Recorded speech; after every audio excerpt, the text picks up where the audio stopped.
Hello বন্ধুরা, তো দেখো চলে আসলাম রাত্রের কাজকর্ম করতে। তো আমার রাত্রে কত কাজ থাকে, আর বিশেষ করে শুক্রবার রাত্রে। কেন বলো তো, কালকে শনিবার তো, সেই জন্য অনেকটা বাসন পড়ে যায় জানো তো। তো মাজা ঘষা ধোয়া সবই করতে হয়।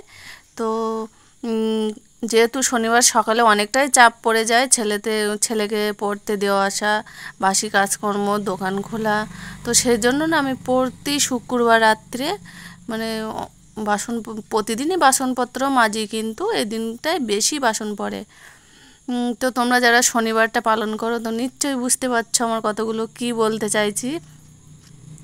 তো যাই হোক, দেখো কতটা বাসন হয়েছে আজকে। তো মেজে ঘষে নিলাম, নিয়ে তারপরে খাওয়া দাওয়া করবো। মানে ছেলে মেয়ে মায়ের খাওয়া কমপ্লিট, শুধু আমি খাবো আর দাদাভাই খাবে।